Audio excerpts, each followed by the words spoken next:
welcome back from that break. This is still the AM Club coming to you live from the Mix24 studios, Oli and the streets, East Legon, Accra, Ghana. My name is Miriam Udwak-Mensah. With Jibu Water, staying refreshed has never been easier.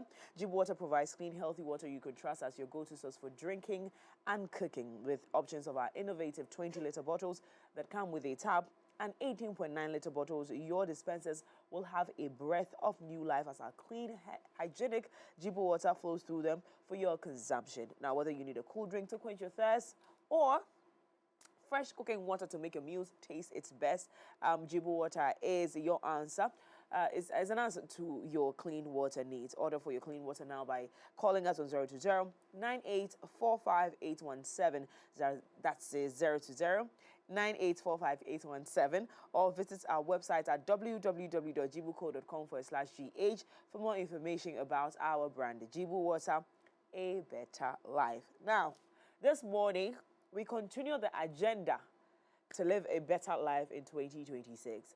So we're going to make the right decisions. We're going to be with the right people. We're going to create an environment for growth, okay? And to do that, this morning, I'm joined by Rudolf Okyere Brenyah, identity strategist and best-selling author. He's going to be helping us navigate this topic of making smart career moves in the year 2026, navigating jobs, growth, and purpose. So, ladies and gentlemen, good morning, Rudolf. Good morning, Miriam. How are we doing? Very well. Thanks so much for having me. Hey. Oh, thank you so much. Happy New Year to you. Happy New Year to you too. I don't know. Are we still allowed to say that? I think. Yeah, we're still allowed till December. Yeah, it always feels like after 3 days, it's like, okay. Okay, we're good. We understand. We're here already. Let's just move on. Yeah, so. But anyway, that kind of affects the thought pattern of people. Like, you know, when we get into January, the first week looks like a fresh week, like a fresh year. But obviously, once you get into the routine, it's almost as if, but this is another week. So why do you advise that I make all these new decisions because all of a sudden we're in the new year or the dates change from yesterday? Yeah. Why is it important for anybody to think of making new decisions about their career life and everything at the beginning of a new year? Whereas, you know, a few hours ago, it was just another, you know, it was just, you know, another 24 hours ago. And Miriam, you're spot on about that, actually, because people often think that the number changing from 5 to 6 is magically going to make their life be supernatural. But I think it's important to have always a clear destination ahead of you. I'm sure that no one would ever enter a public transportation with no destination in mind. Absolutely. Well, I'm just going to enter this car and hopefully it gets me to my destination.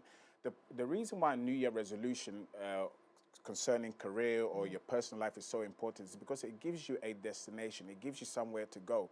And because it gives you a destination, then you start making the right decisions that's going to get you to your destination. But it's very important, I think you mentioned it, that most people rely on motivation and willpower to get this New Year resolution to kick off. But my problem with motivation and willpower is that it's a very weak fuel. Now, I use the word weak for a reason. I didn't say it's a wrong fuel. Yeah. It's weak because it will get you started, you know, but it's a terrible engine to rely on. Usually what I tell people is that the career choice or that you want to achieve in 2026, the first thing you start with is not the outcome. The first thing you start with is like, what kind of person does Miriam have to become in order for this career or this goal that I want to achieve in 2026 to be achievable? It always starts with your self-identity, because the way you see yourself will determine the results you get. But if you rely on motivation, willpower, it's just like putting petrol in your car. Eventually it's going to drive smooth, but then something's going to happen. When the petrol runs out, the car is going to stop. And that's the same. That's why people can't go past the third week, Miriam. Like, literally, like, I was started so fresh, but what happened? After the fireworks, after the New Year party, after the watch night, everything, after 3 weeks, everybody goes back to the old pattern, because you can never outperform the way you see yourself, that self-identity. So it's really important, You know, there's a thing, and again, this is not in our questions, but it came to me earlier when I was looking the topic up and I was preparing for this show. So many people last year talked about love yourself a little bit more. And I saw a video on Instagram that said that is a very selfish posture of any human being. because we're not here for ourselves. We're here for people. We're here to impact. We're here to, give and leave. And I said, so at what point do I become important? What is my role here? And that brings to a conversation of purpose, identifying what it is that you're here for. Would you give us some sort of a clarity on what it means to be aware and also take care of yourself without appearing to be selfish, Okay. Yeah. Okay. That's a great question. I think it's something that people really struggle with. But let me say something, not to sound like a preacher this morning. Okay. But Please preach. but there's something that I've taken from the good books. It says, they ask the question, what are the two greatest commandments that a human being can do? Of all the commandments in the Bible, what's the greatest commandments? And Yeshua answered like this. He said, the first one is to love your God with all your heart. And the second one is love your neighbor as yourself. Now, usually when people read that passage, they think that the first thing you need to do is to love your neighbor. That's not necessarily what he says. He says, love the neighbor as yourself. What that simply means is the first thing you need to do, Miriam, is to love yourself. Because you can only love someone to the degree that you love yourself. You can never love someone more than you love yourself. It's like someone say, how can you take care of the poor if you're poor yourself? So you have to make sure that you are in good standing first in your career, in your life, so that you can impact other people. How can you impact someone else if you have not even impacted yourself? So that's what I would say concerning that one. Yeah. So I think you're not being selfish. You need to be able to, how can you pour into someone else's cup if you don't have anything in your cup? So we have to make sure that we take care of ourselves first. It's not being selfish. You can only, to the degree that you love yourself, is to the degree that you can love other people. To the degree that you have all these millions is how you can impact people out there as well. So you cannot pour from an empty cup. So this year, again, we go on a journey of love yourself a little bit more, all right? Back into the conversation this morning. How can you tell when it's time to say goodbye to a job or a career path?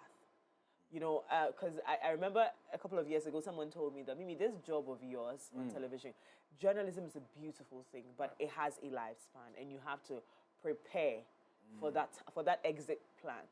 And in my mind, this will be about like 4 years ago, I did not think that there's going to be a point where I'll leave journalism, because I was like, this is my job. It's like a banker or a doctor. I would just retire from the job, not leave it at some point because I'm not relevant anymore, or it's not, my voice doesn't matter anymore.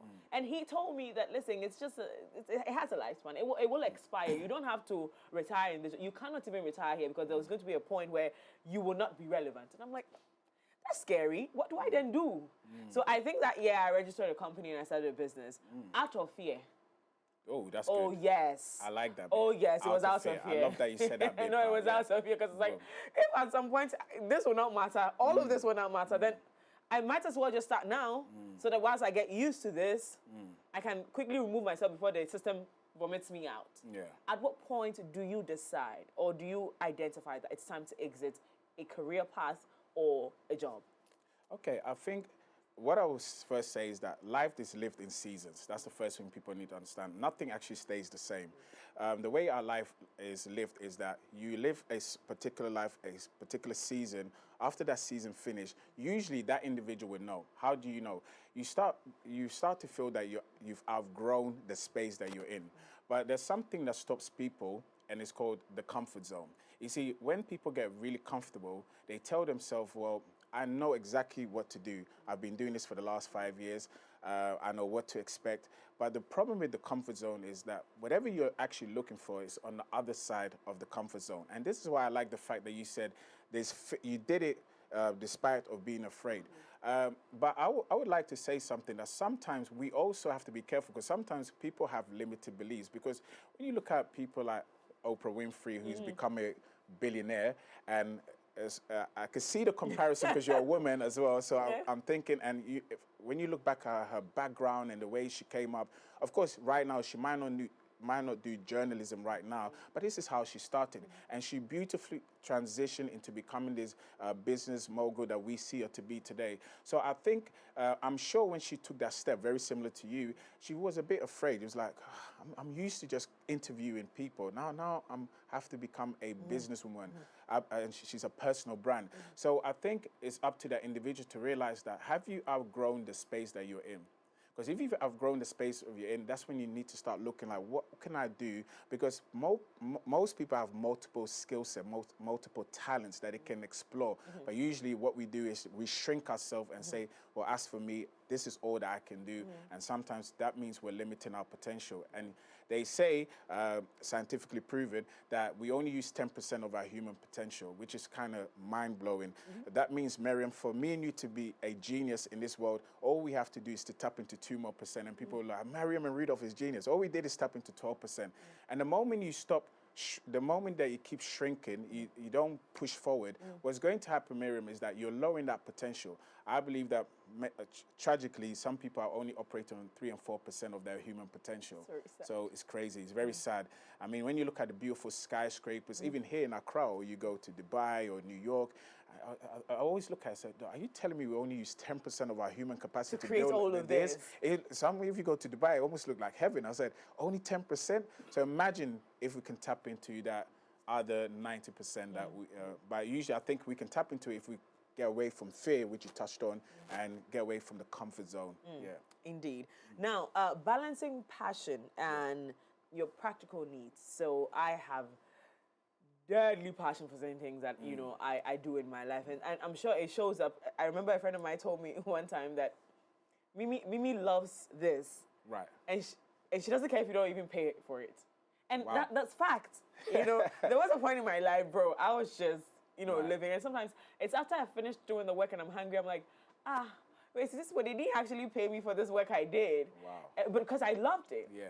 How do you balance passion with your needs, like things that you actually like, money, like stability, just making sure that you are able to sustain what it is that you are or who you are, and also following your passion? How are you able to balance that? At times, what will happen is, Mariam, is that you will start in a place, perhaps in a workplace that is not necessarily your calling in life, but you're using that space to build your financial stability. You're using that to develop your skill set so that you can eventually fund that dream. What most people tend to do is that they try to go straight into something like their passion. And the problem with that, there's nothing wrong with it, but the problem is if you are not financially stable, of course, you have your rent to pay, you have everything to pay. We have this notion that we have to live this life from 0 to 100. If I want to be an entrepreneur, it needs to happen today. Everything is about process. Like I told you earlier, life is lived in season. You need to be self-aware. You use the word self-aware. You need to be self-aware that this season right now is about building myself financially so that I can pour into this business. Going back to the cup, you can't pour from an empty cup. So you need to make sure that you are financially stable. You're okay. This is the mindset I used to have whenever I used to work. I used to work in a hotel as a manager. I used to say, all of this is funding my dream eventually. I know I'm not going to be here forever. And when I was there, I made sure I was the best employee I could possibly do. I was picking up skill set. And that leads me to something really important that I would like to share with the viewers today. There's a difference between your job and your work. I think it's a very, I need to make that distinction. One of my mentors, his name is Dr. Miles Monroe, he's no longer here. Yeah. He mentioned something really profound. When I first read it, I didn't really understand it. I thought like, this is the same thing. Because usually we say, well, I've got a job, I'm going to work. But then I realized that he said something. He said, your job is what they pay you to do. Your work is what you was born to do. And I said, wow. And then I went a little bit deeper. I said, no, I need to understand what he means by this. So when I went a little deeper, I said, oh, I know what he means. They can always fire you from your job. They can never fire you from your work. Only you can fire you from your work. Now, what I mean by this, Miriam, is that you are a great journalist. Now, you can hopefully this doesn't happen. Actually, let me use myself as an example. If I was working for this beautiful organization and they fire me, they can fire me from this role, but they can never fire me from my work. Where's my work? My work is actually the communication. That is my work. Not necessarily. I can take this communication anywhere I go.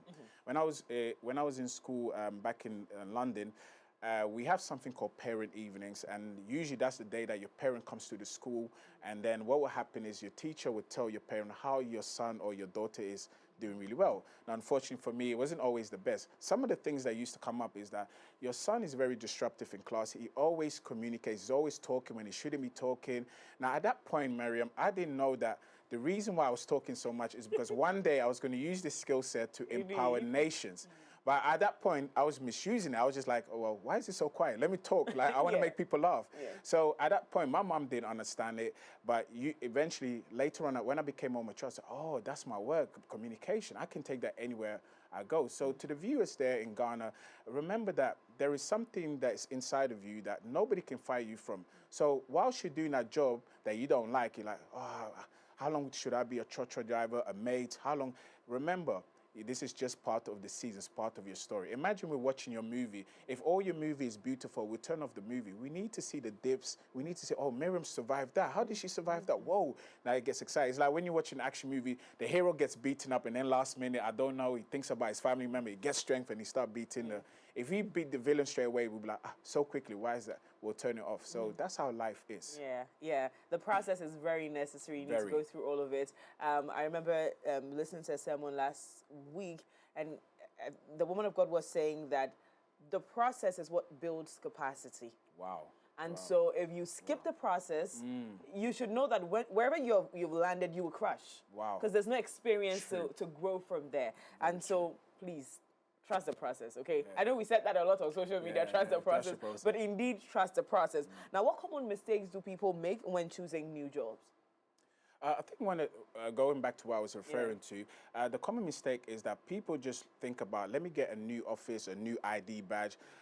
They're not thinking in terms of, is this developing my skill set? Most people accept a new career or make, like you guys said, a smart career choice.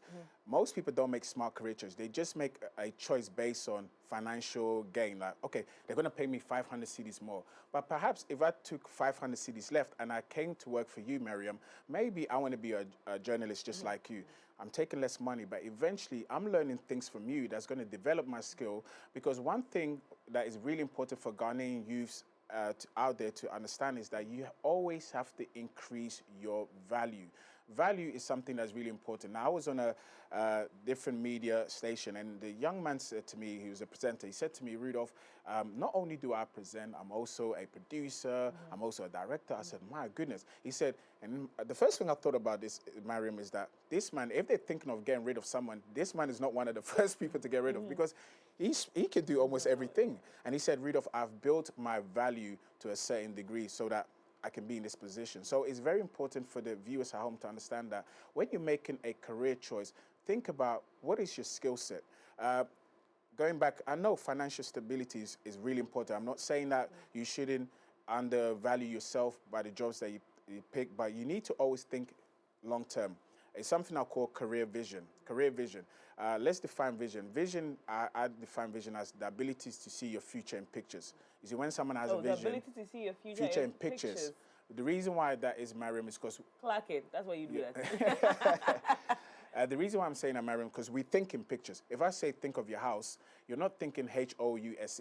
I'm sure an image of your house came in. If I say think of your car, an image of a car.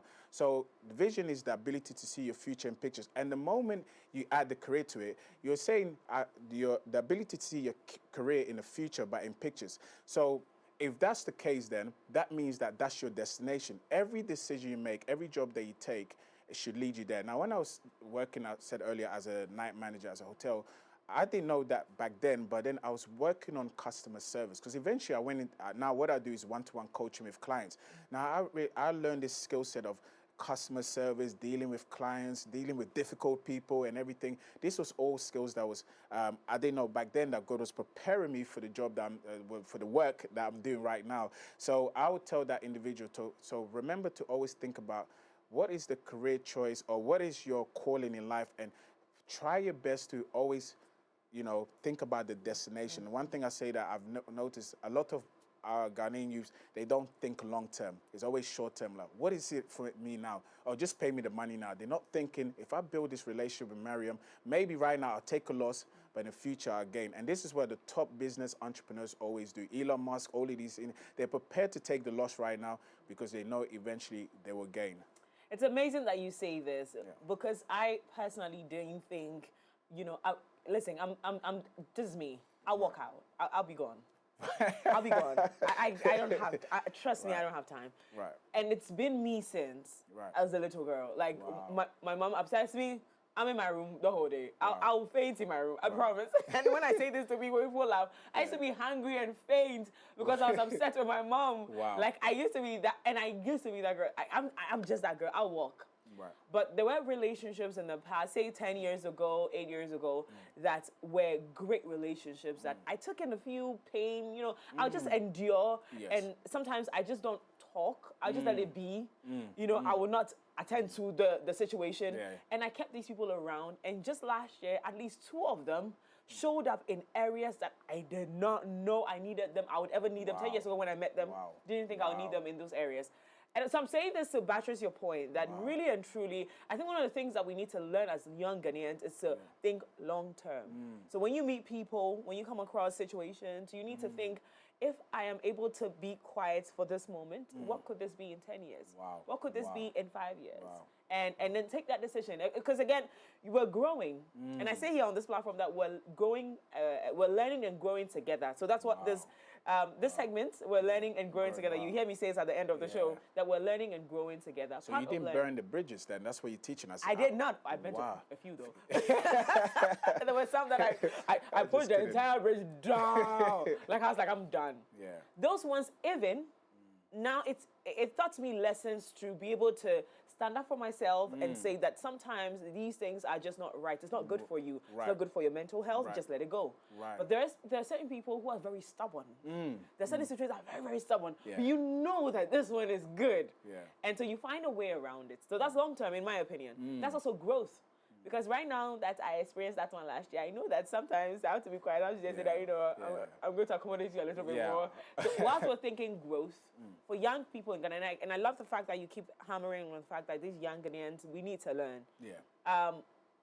When we're thinking growth, but also thinking job title, thinking the name tag, thinking visibility. You know, people should know that I also evolved and became big. But also there's also the part where you need to go through a certain process and become a certain personality. How do we navigate this part? Differentiate between stability, title, and all of that, and then also growth. Okay, so growth, I think as long as your life, you're always growing. That's the first thing. I think no child goes from 0 to 80 years old. There's a process that you go through. And it goes back to, you know, we mentioned stability, we mentioned about following your passion. I think, first of all, one thing I always say is that we have a great superpower given to us. It's called intuition. Usually what will happen is your intuition always is speaking to you. Something will tell you, Miriam, okay, now that you're at this stage, I think it's time for you to go to the next level. It's time to progress now. Or something will tell you, no, Miriam, just be calm. I know your manager is very horrible to you. They don't know how to talk to you. It's not part of the work description, but they tell you at lunchtime, go and warm my food and go and do this. It's frustrating to you, but something's telling Miriam, just be patient. It's only a season. But usually, like you said, sometimes we don't listen to our intuition. We try to do everything ourselves. We said, well, I don't like the way he's talking to me, or I don't think, this is a big one, I don't think it's time for me to grow because I'm scared, I'm afraid. Like, what if I go and do this and if I fail and people are going to look at me like, well, why didn't you just stay in that position, in a comfort, because at least you know what to expect. But as I always say, earlier on, I said it before, that nothing actually happens in the comfort zone. Nothing really happens in the comfort zone. Whatever you're looking for is on the other side. So it's very important to differentiate, like you said. One of the ways you can differentiate is to listen to your intuition, something that's been given to us, a superpower. You know, some people, you know, like pray to God. And when you pray to God, God's always talking to you. But are we going to listen to that intuition telling us that this is the path that you need to do? So it's very hard for me to be here to tell you this is when you know. I think most people will know, okay, this is the time for me to branch. Because believe it or not, we tend to think that human beings are not as wise. We are very wise species out there. Like, we really know. When someone's doing something bad, they know if they're doing something bad. When someone's doing good, they know. Something will tell you, this thing you're doing is good, or this thing you're doing is bad. So I would say, please pay attention to your intuition and trust your guts. Like, trust it. If it's time to branch off, trust it. Even if you fail, as I often say, failure is part of the process of becoming successful. As I often say, the person you look up to, whoever it might be, whoever you consider successful, that person has failed more than you've even tried. If that sinks into your mind, you realize that I've not even tried enough. Because everyone, the richest man on the planet right now, Elon Musk, has failed so many times, but the only thing we remember... He failed last year too. There you go. On social media. There you go. They're always failing, but we are afraid to fail. So, Yeah. There is a point in everyone's life, my mother calls it the waiting room. Wow. That you feel stuck. Like nothing is happening. I don't know if you've experienced it before, but nothing is happening. You're doing everything. In fact, the same things that used to bring results are bringing nothing. You're stuck. You're not feeling like you're growing. You're not feeling like people are seeing what you're doing. You're not feeling even appreciated. You feel really, really stuck. And that can be very depressing for people who feel like that right now. Because some people entered into 2026 with that posture, like nothing was happening in 2020. Like nothing was happening. Like I tried all I need to try. I went to school, I added value because that's what they're asking me to do, but nothing happened. And I'm back in 2026. I'm into 2026 and I don't know what next move to take. They're feeling stuck. What advice would you give to such people? Okay, great question, Mariam. That season, I refer to that as the isolation season. That's a season that everybody goes through, the isolation season. If you look at the greatest thinkers from the philosophers like Socrates, Plato, they all go through a season where they're by themselves. It looks like things are not working out, but it's a season of preparation. If you look at in a biblical terms, every time that God was calling someone, whether it's Moses or Abraham, the first thing he said, well, why don't you separate yourself from your family and let's have a conversation on a mountain?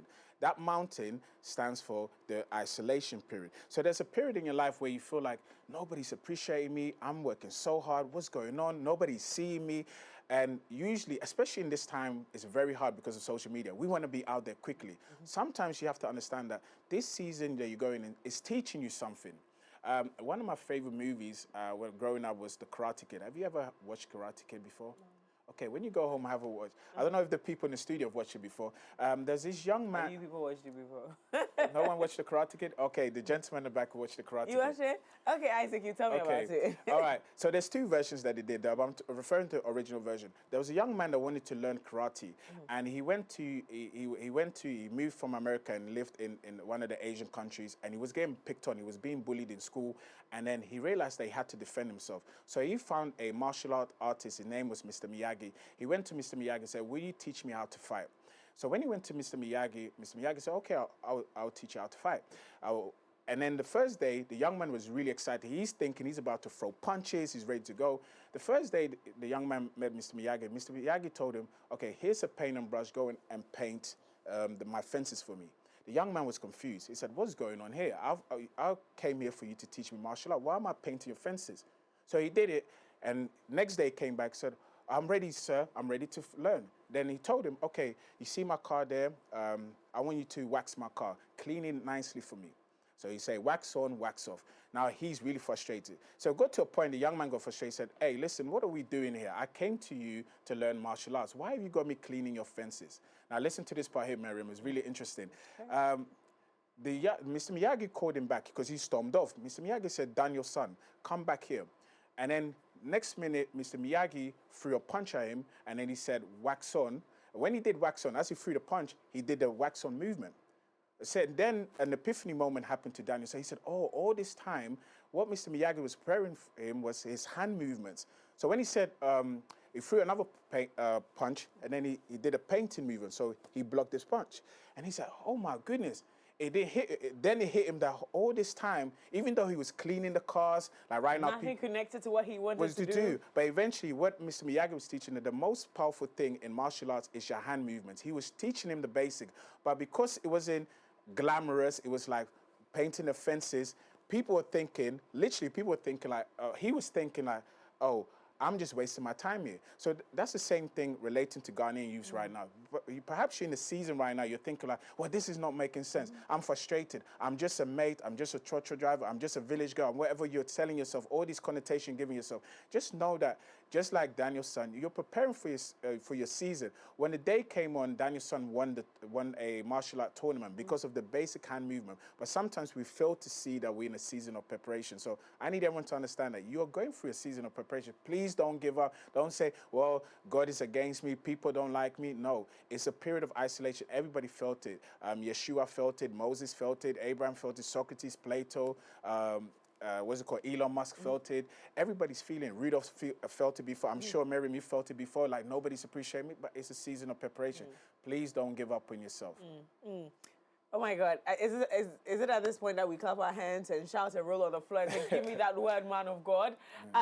Because it's almost as if yes, we're indeed blending the word of God and, of course, all the lessons, life lessons that we've learned, still in that waiting room, and because that's how I like to call it. Because I love that name, actually. Yeah, because my mom gave it to me. She was like, Mimi, Yeah. that waiting room, don't waste it. Yeah. One other lesson she taught me in that conversation was that for young people, again, Ghanaian youth, because I don't know about any other gender, other of course, demographic, we do not take anything from all our experiences.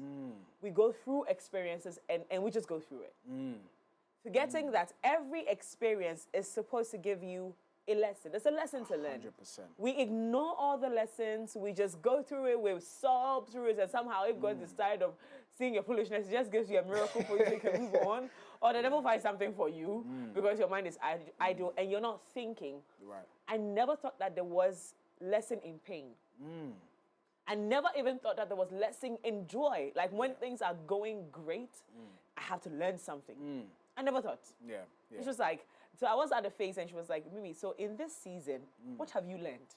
Wow. And I stood there, like, it's just too much for me. She's like, no, Mimi, you're being a fool. That's what the Bible calls a fool. Yeah. You're not learning. What happened to you in this season? Name them one after the other. I did. Wow. Then she said, tell me what you have learned from every single experience. Wow. So for us, I want, as part of our planning in 2026, whatever, if you've done your resolution, great for you. If you've not done it yet, because there are 5 of us who haven't done it yet, all 5 of us are going to now go back to 2026 and see all the things that, write down.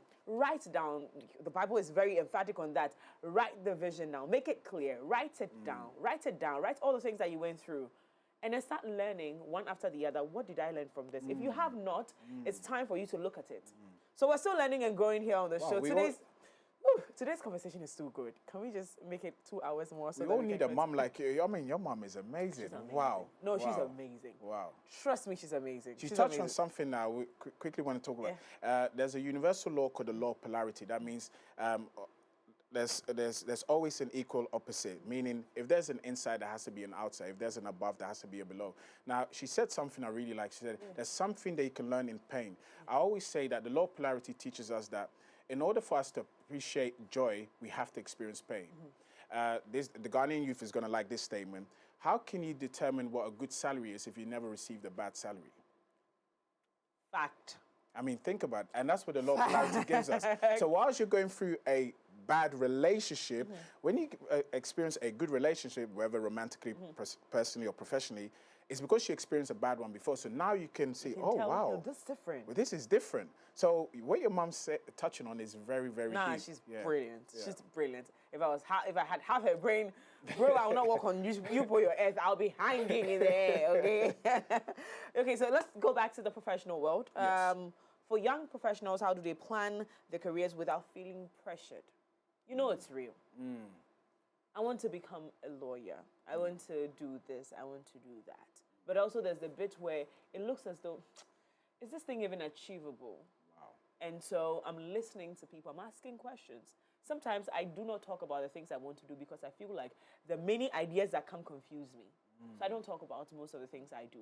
I want to be able to sit with myself, to understand what it is that I'm going to do, like it enough to say, if Rudolph came to me and said that this is madness, I'll tell them that I like this madness. I'll go for it. Good. So I sit with myself a lot. I do that a lot. That one, I mean, I isolate like it's Christmas. Like that's what I love. I love my isolation room. I love it there. Yes. But whilst we're doing that, again, there's also the noise around us. All the noise and all the social media. Everybody is succeeding on social media.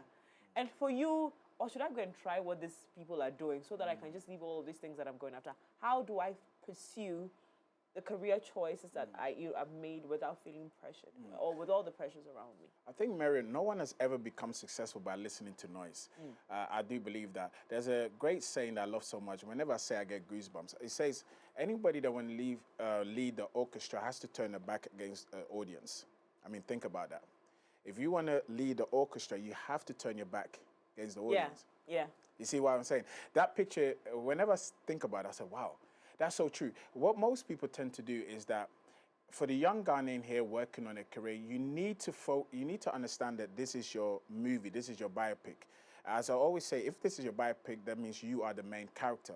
And if I'm watching a movie of Mariam's life, I'm watching your biopic, then why am I seeing more of your cousins, your brothers, your manager, your mom, your aunt? I want to see more of you. I clicked on the movie to watch your movie. That's main character energy. Now, why am I saying this? I would like for the Ghanaian youth to understand that there is going to be pressure, you know, especially from family members like, oh, you should do this. But this is where clarity comes in. You need to be really clear on what you want to achieve with yourself. And you need to be like, okay, this is what I want to achieve in my life. This is where I'm going. Now, you need to understand there's always going to be noise. There's always going to be people trying to move you away from this. And I would just want to share something that I think always blows me away.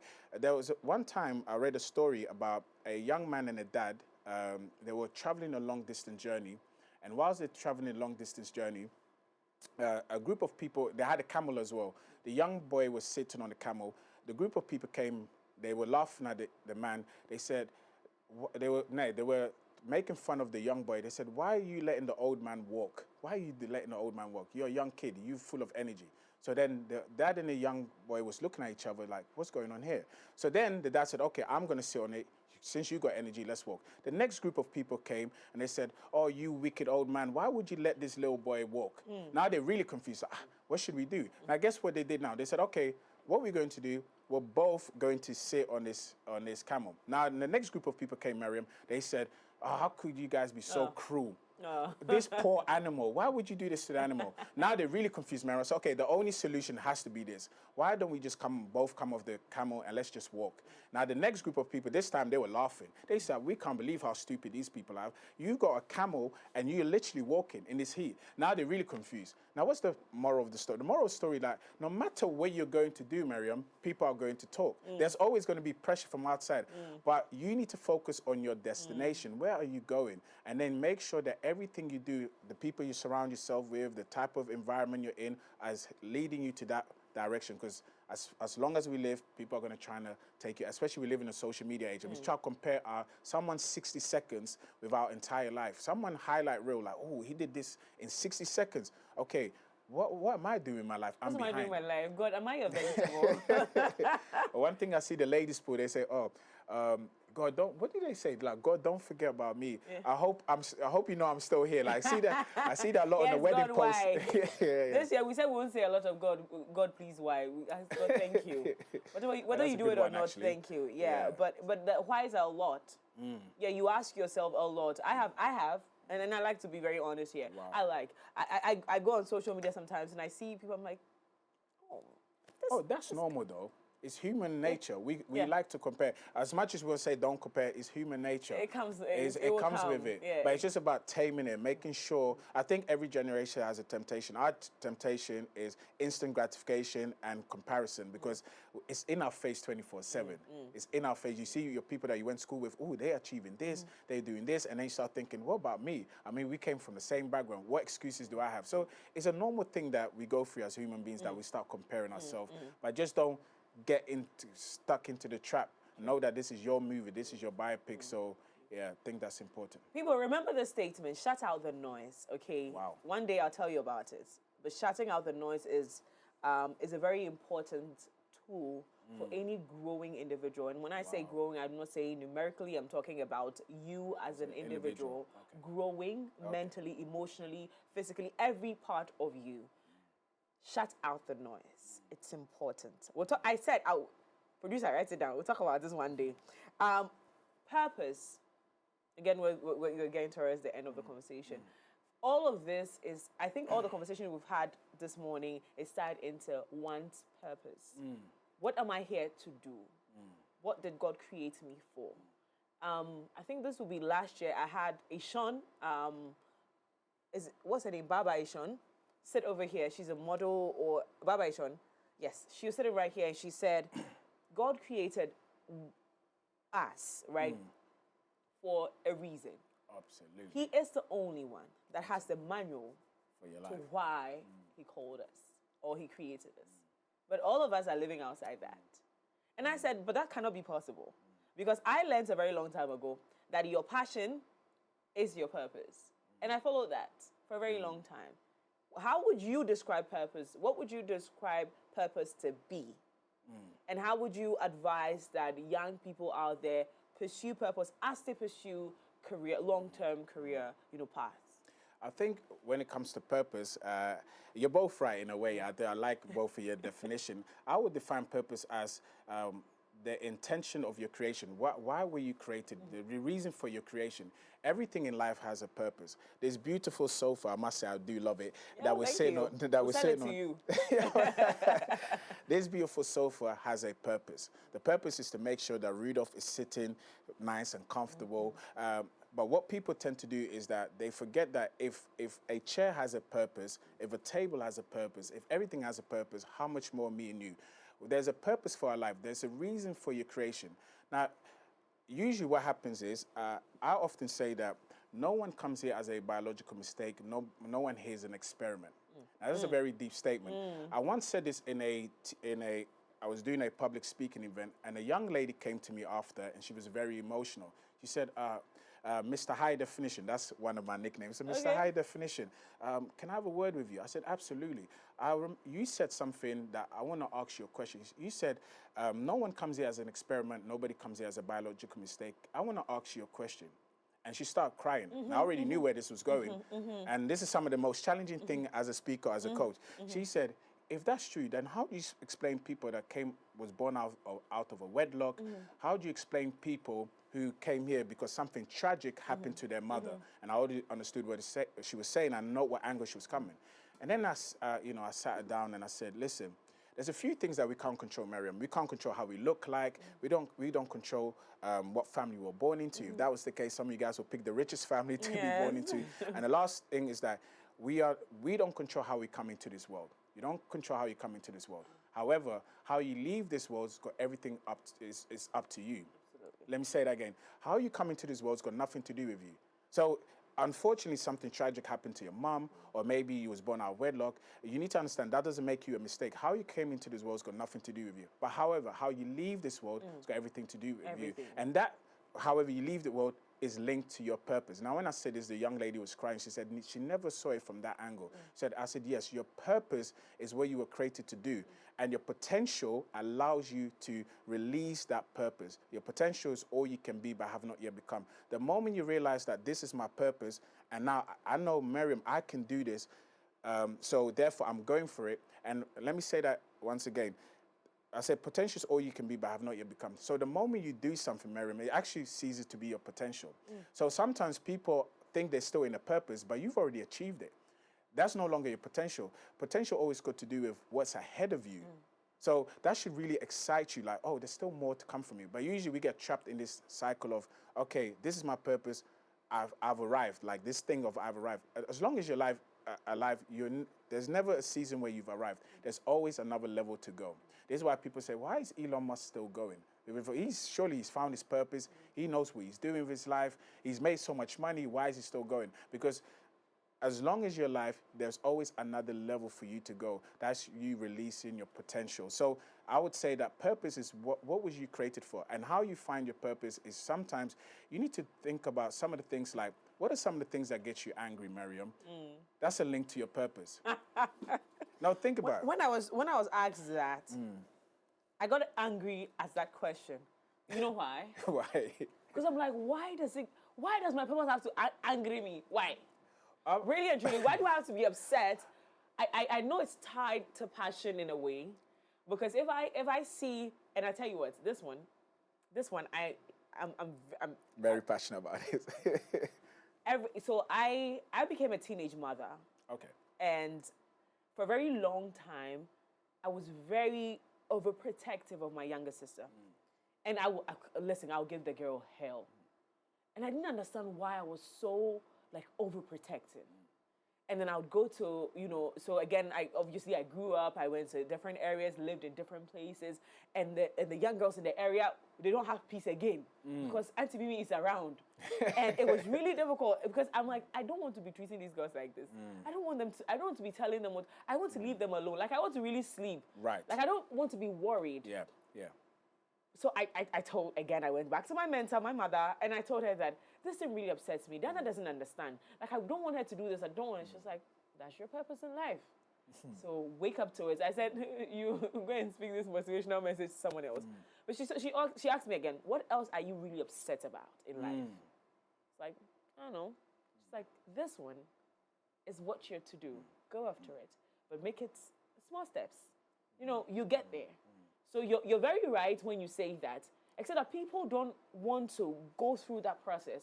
Because when emotions are tied to things, it's very difficult to get them out of that emotional state and make them happen, you know. Let me put something attached to where your mom said. I think your mom is brilliant. Like, maybe one day I get Shout a out chance to Lady meet. Rosamond. Maybe mom one day I social can. media, by the Okay, way. I will follow you, mom. Let me say something on this. I think since we having a bit of biblical terms here. You remember when Moses saw an Egyptian actually bullying a Israelite? Now, in the Bible says an anger rose inside of him. That's really interesting. Do you know why the anger rose inside of him? Because he couldn't take someone being oppressed, because he was someone who was a deliverer. So he did something that he shouldn't have done. You know, he ended up killing the Egyptian. And the reason why the anger rose inside of him, because it was linked to his purpose. Some of you guys, young people like in Ghana here, you are frustrated about something in Ghana. Perhaps, I don't like the way customer service in Ghana. Well, that's a clue to your purpose. You want to resolve that. Now, to move away from emotion, because someone might say, like, well, it's just emotion. What about different ways of finding my purpose? I usually say, if every single occupation out there, the maximum money you can make, let's say, is 100 CDs, what would you be doing with yourself? Because now we've stripped away the financial benefits. So if all you could ever earn in Ghana is 100 CDs, what would you still be doing? In essence, would Mariam still be a presenter, a journalist? So that's usually a clue, because now you go beyond money. Now you're like, oh, I'm so passionate about this. I'm so passionate about politics. I'm so passionate about this. So now you're taking money away from it. So I think that's also another way. I mean, there's different ways of actually finding a purpose. But I think these are two things that I think, especially being in Ghana, I see a lot of people complaining, frustrated. I said, that's a clue. There's a guy called Sir Richard Branson in England. He's a billionaire, and he started his train. It was a very fast train. He said he started that train because he was very upset. I think it was in one of the Asian countries, and he needs to get somewhere. And I think he realized how quick the train was there, and he was like, what if we bring this to England? We can, like, he was frustrated because I think he missed a very important meeting in England when he took a train, and it took him forever. Now it's time to be corrected, because I read a story a while ago, and he said that anger made him actually go and develop this train that was so fast. So there's so many clues out there for young people. Yeah, I think you're incredible soul. You're so brilliant. I am enjoying this thank conversation. You so much. Right. But time has decided to fly. Wow. You know, and so we will have to have this conversation again. Absolutely. But how do we connect with you on social media? Someone has just listened to you or watched you, and they're like, oh my God, I want to hear more. I want to get to know this brand and, you know, grow with this brand. How do we connect? Thank you so much, Mary. So the first thing, you can find me on all social media. Either type in Mr. High Definition will come up, or Rudolf High Definition, or very simple, Rudolf Brenyah. Rudolf spelled RUDOLF, and then Brenyah spelled BRENYAH. We do TikTok live streams every day, so usually at 12 p.m. unless I've got important meetings like this to do. And we're doing a masterclass actually for professionals, entrepreneurs, and C-suite executives, people in that space, where we're going to do a masterclass to help you achieve some of your biggest goals in 2026. It's not going to be motivational talk, because I'm not a motivational speaker, even though you're going to get motivated. We're going to do transformational work. So if you are interested, please send us an email. It's going to happen on 28th of February at info@rudolfbrenyah.com. Send us an email or send us a DM on any of our social media platform, and we'll get back to you. Is that an in-person event? It was going to be an in-person event here in Ghana. Here in Ghana? Yeah, in February 28th. Do we have a location? Not yet. So just look out. Look out. We'll and hopefully we can see you there as well. I'll be happy to have you there. I'm going to be there. Oh, that'll be amazing. I just got me a new friend, guys. I'm about to get transformed, you people. Yes. 2026. Watch me. Rudolf, thank you so much for coming. Thank you so much. We really appreciate you for showing up this morning. Now to you out there, you know what I'm going to say.